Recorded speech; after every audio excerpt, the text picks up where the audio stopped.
मैं यहाँ पे कुछ राजकारण करने के लिए नहीं आया हूँ। मैं बस इंसानियत के नाते, एक मनुष्य होने के नाते, मेरे मराठा भाई की तकलीफ मेरे से देखा नहीं गई। इतनी बारिश में भीग के आप लोग जरांगे पाटिल साहब जो इतना कठिन वो कर रहे हैं, श्रम करके आप लोग के हक के लिए आवाज उठाए, तो हम लोगों से जो हो सकता है, आप लोग की तकलीफ नहीं देख के हम लोग पूरी मुंबई की MIM टीम जो है वो हमारी आप लोगों की तकलीफ दूर करने के लिए यहाँ पर फील्ड पर मौजूद है।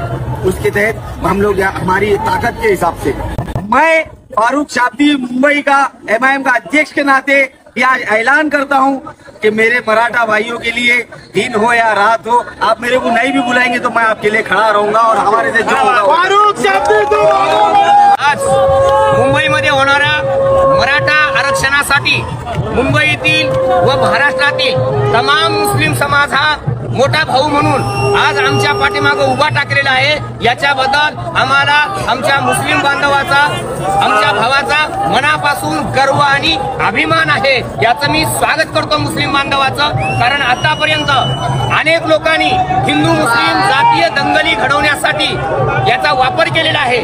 आम्ही आज स्पष्टपणाने सांगतोय की आम्हाला जीव घालणारं कोण आहे आणि आमच्या डोक्यात काठी घालणारं कोण आहे याची आम्हाला जाणीव आहे। आणि म्हणून आम्ही सांगतोय की आज आम्हाला मुस्लिम बांधवांनी, आमच्या भावांनी जीव घातलेला आहे आणि सराटीमध्ये आमच्या बहिणीवरती या ठिकाणी लाठीचार्ज करणारा देवेंद्र फडणवीस, मुद्दाम सांगतोय देवेंद्र फडणवीसचं गृह खातं हे त्या ठिकाणी आमच्यावर लाठी हल्ला करते आहे आणि म्हणून सुडबुद्धीनं गृह खात्याचा वापर त्या ठिकाणी देवेंद्र फडणवीसांनी केलेला आहे की जेणेकरून महाराष्ट्रात जातीय दंगली लागल्या पाहिजेत। आणि म्हणून आमच्या सर्व समाजाला समजून घेतलं पाहिजे की मराठा आणि मुस्लिम हे भाऊ आहेत, कारण महाराष्ट्रातला मुस्लिम हा त्या ठिकाणी मराठाच आहे हे आम्ही अत्यंत स्वाभिमानाने आणि सन्मानाने सांगतोय।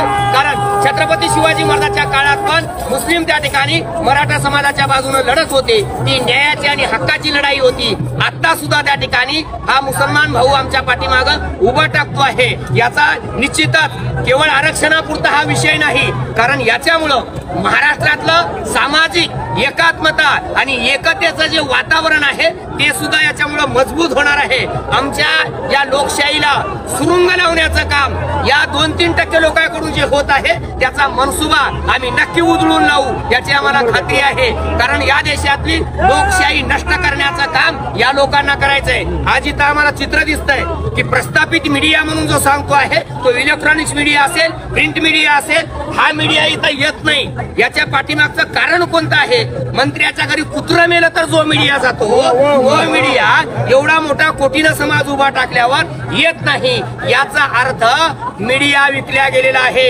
आणि डॉक्टर बाबासाहेब आंबेडकर म्हणतात मीडिया म्हणजे या देशाच्या लोकशाहीचे डोळे आहेत आणि ते बंद करण्याचं काम त्या सरकारनं केलेलं आहे। आणि म्हणून एक चांगली बाब कोणती आहे? हा मीडिया गेला तेल लावत जाऊ द्या तिकडं।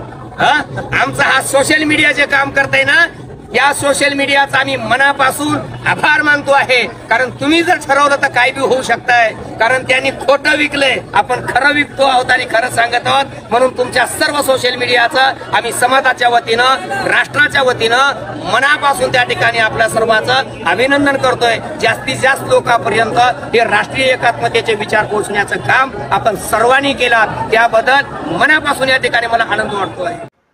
MIM पार्टी के नेता हाजी फारूक साहब सही वक्त पर सही जरूरत पर हिंदू भाइयों को खाने पीने का सामान पहुंचाते हुए नजर आ रहे हैं। MIM पार्टी ने इस कदम से ये साबित कर दिया है कि ये सिर्फ राजनीतिक पार्टी नहीं है, ये सामाजिक पार्टी भी है जो सेवा करना भी जानती है। चाहे वो किसी भी धर्म के हो, उनकी सेवा करने को MIM पार्टी तैयार है। और MIM पार्टी के इस कदम से ये भी जाहिर होता है कि MIM पार्टी चाहती है यह आंदोलन सक्सेसफुल हो और मराठा समाज को आरक्षण मिले। और अब आप क्या चाहते हैं? अगर आप चाहते हैं कि MIM पार्टी का ये काम लोगों तक पहुंचे तो इस वीडियो को शेयर करो, लाइक करो और चैनल को सब्सक्राइब करो।